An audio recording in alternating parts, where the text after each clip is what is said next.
सोनल 1.5 तासापासून हॉलमध्ये सोफ्यावर बसलेल्या आपल्या नवऱ्याला समजावण्याचा प्रयत्न करत होती.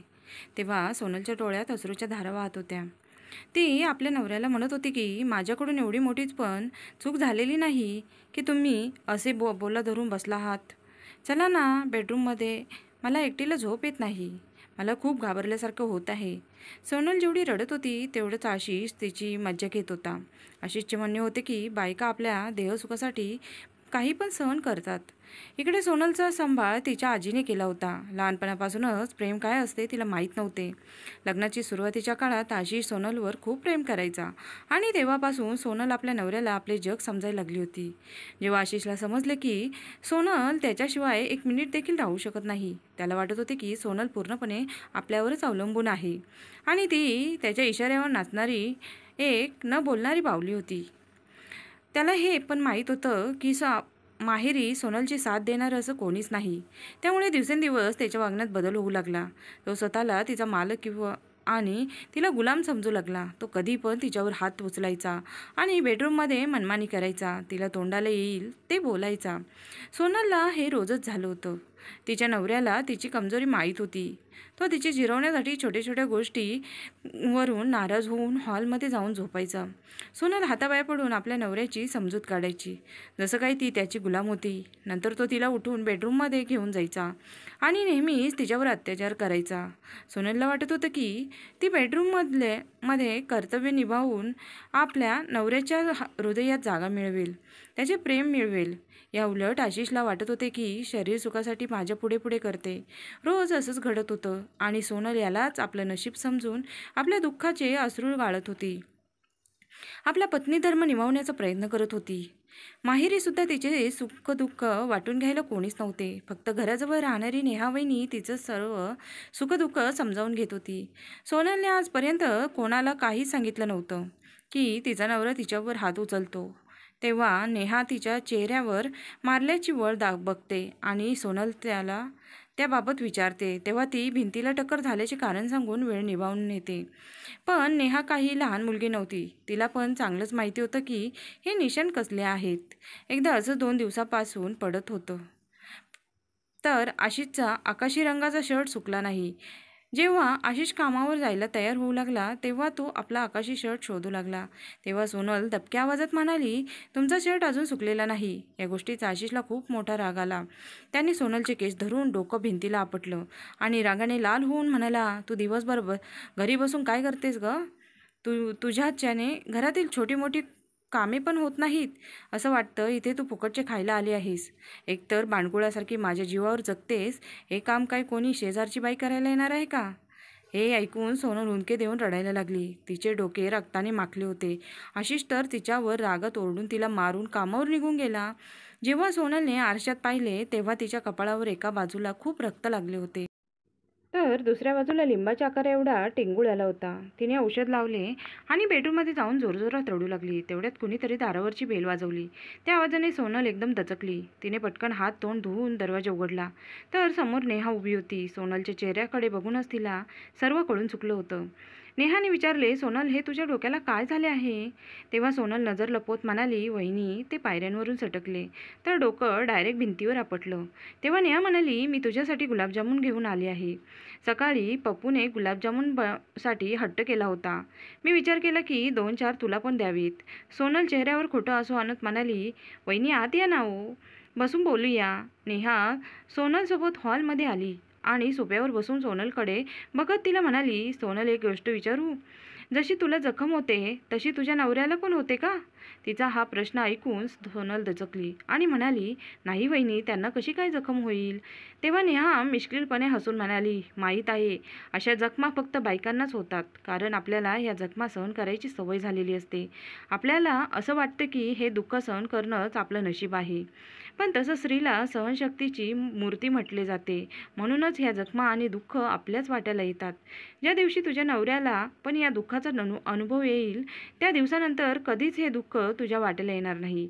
सोनल हैराण होऊन तिच्याकडे बघू लागली. नेहा म्हणाली, तुला काय वाटतं, मी छोटी मुलगी आहे का? तुझ्या घरातून येणारा ओरडण्याचा आवाज, तुझ्या नवऱ्याचा राग, ह्या सगळ्या गोष्टी मला चांगल्याच परिचित आहेत. जोपर्यंत तू आपलं दुःख घसरण्याचं आणि पडण्याचं कारण सांगून लपवशील, तोपर्यंत हे दुःख तुला उपहाराच्या स्वरूपात मिळत राहील. तुला स्वतःसाठी स्वतःचा आवाज उठवावा लागेल. सोनल मनमोकळेपणाने रडू लागली. तिने नेहाजवळ आपलं सर्व दुःख व्यक्त केलं आहे. नेहाने तिला आपल्या गळ्याशी लावलं. तिचं दुःख ऐकून नेहाच्या पण डोळ्यात पाणी आलं. ती तिच्या डोक्यावरून हळुवारपणे हात फिरवत म्हणाली, सोनल, तुझ्याच अश्रूंनी तुझी ताकद बनव. आजकाल कायदा महिलांच्या बाजूने आहे आणि पुढच्या वेळेस त्यांनी तुझ्यावर हात उचलला तर तू पण त्यांच्या एक चांगलीच कानाखाली मार आणि त्याला त्याची लायकी दाखवून दे. तो तुझ्या हातचा बनवलेला खाऊन ताकद मिळवतो आणि तीच ताकद तुला मारण्यासाठी वापरतो. शेवटी तू पण दाखव, तुझ्या मनगटात ताकद आहे. नेहाचे बोलणे ऐकून सोनलच्या मनात एक नवीन उमेद जागी झाली. तिने विचार केला, असं मार खाऊन जगण्यापेक्षा एकदाच काय तो निर्णय झाला पाहिजे.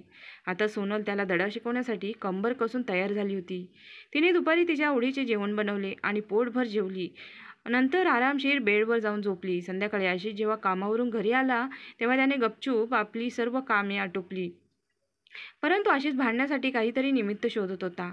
शेवटी रात्री जेवणाच्या वेळी त्याला संधी मिळाली. जेवताना त्याने जेवणाचं ताट खाली फेकून दिलं आणि म्हणू लागला, ही काय कडक चपाती बनवली आहेस तू? मी एवढं कमवतो पण मला इथे नीट जेवायला पण मिळत नाही. सोनल शांत आवाजात म्हणाली, हे बघा, असं जेवणाचं ताट खाली टाकणे चांगली गोष्ट नाही. तेव्हा आशिषने सणकण एक तिच्या कानाखाली दिली आणि म्हणाला, नालायक, मला उलट उत्तर द्यायची ही तुझी हिंमत कशी काय झाली? सोनल पण त्याच्या एक कानाखाली देत म्हणाली, मी फक्त बोलत होते, पण तुला माझ्यावर हात उचलण्याची हिंमत कशी झाली? तिच्या झापडीने आशिष गडबडला आणि म्हणाला, तुझं डोकं तर ठीक आहे ना? तू तुझ्या नवऱ्यावर कसं काय हात उचलू शकतेस? पण तो एवढा स्तब्ध झाला होता की परत पुढे होऊन तिच्यावर हात उचलण्याची त्याची हिंमत झाली नव्हती. सोनल त्याला झिडकारत म्हणाली, बघ, मी काय तुझी गुलाम नाही. मी दिवसभर तुझी कामं करून रात्री तुझा मार खाऊ आणि असंही आजच हे शेवटचं होतं. जर पुन्हा कधीही माझ्यावर हात उचलण्याची हिंमत केली तर लगेच मी पोलिसांकडे जाऊन हा व्हिडिओ दाखवेन आणि तू लगेच जेलची हवा खायला जाशील. म्हणून आजपासून तू माझ्यावर हात उचलणार नाहीस आणि माझ्यावर अत्याचार पण करणार नाहीस. आशिष रागाने लाल होऊन तिला म्हणाला, तू जर असं केलं तर माझे तुझ्यावर कधीच प्रेम राहणार नाही. सोनल रागाने म्हणाली, पण मला असं प्रेम नकोच आहे, ज्या प्रेमाचा रस्ता मला नेहमी टोमणेने मार खाऊन पार करावा लागतो. एवढं बोलून ती रागाने आपल्या रूममध्ये निघून गेली आणि तिने आतून रूमचा दरवाजा बंद केला. आज सोनल आशिषच्या मागे पुढे फिरत नव्हती. त्याला समजावण्याचा प्रयत्नही करत नव्हती. आशिषसाठी हे सर्व एकदम धक्कादायक होतं. तो सुन्न झाला होता. शेवटी सोनलमध्ये केवढा बदल कसा काय झाला? परंतु आज सोनलने आशिष विरुद्ध आवाज उठून हे दाखवून दिलं होतं की ती मार खाणारी, गप्प बसणारी कोणी बावली नाही. तिला पण आपल्या अधिकाराची जाण आहे. त्या दिवसापासून आशिषने तिच्याबरोबर बोलणे बंद केले होते. तो तिच्यासोबत जास्त वेळ न घालवता तिच्यापासून दूर दूर राहत होता. सोनलला पण त्याच्याकडून कोणत्याच अपेक्षा राहिल्या नव्हत्या. त्यामुळे ती पण शांतपणे आपलं जीवन जगत होती. परंतु हळूहळू आशिषला ते प्रेमाने भरलेले क्षण आठवू लागले, जेव्हा सोनल त्याची खूप काळजी घेत होती, त्याच्यावर प्रेमाचा वर्षाव करत होती. आशिषने हळूहळू मात्र सोनलसोबत रोजच्या गोष्टी बोलायला सुरुवात केली. आशिषला आता हे कळून चुकलं होतं की जीवनात जर सुखी समाधानी राहायचं असेल तर आपल्या साथीदारासोबत चांगले संबंध ठेवणे किती गरजेचे आहे, जे आपल्या जीवनसाथीला रडवून आणि किंवा तिला मारून कधीही सुख समृद्धीने चे दार उघडत नाही. म्हणून आपल्या स्वभावात बदल करून आशिष सोनलसोबत चांगला वागू लागला, तिची काळजी घेऊ लागला आणि आशिषच्या या बदललेल्या वागण्यामुळे सोनल खूप खुश होती. तिला आपल्या नवऱ्याला त्याच्या चुकीची जाणीव करून द्यायला खूप वेळ वाट पाहावी लागली. परंतु आज तिची तपस्या संपली होती. तात्पर्य, प्रत्येक स्त्रीने जर तिच्यावर अन्याय होत असेल, अत्याचार होत असेल तर आपल्या संसाराच्या दडपणाखाली ते सहन करणे म्हणजे एक अर्थी आपणच त्यांना प्रोत्साहन करतो, असा त्याचा अर्थ होतो. म्हणून अशा वाईट विकृतीच्या लोकांना वेळीच धडा शिकवणे खूप गरजेचे आहे. मित्रांनो, ही कथा तुम्हाला कशी वाटली ते कमेंट करून नक्की कळवा आणि चॅनलला नवीन असाल तर सबस्क्राईब करायला विसरू नका. धन्यवाद.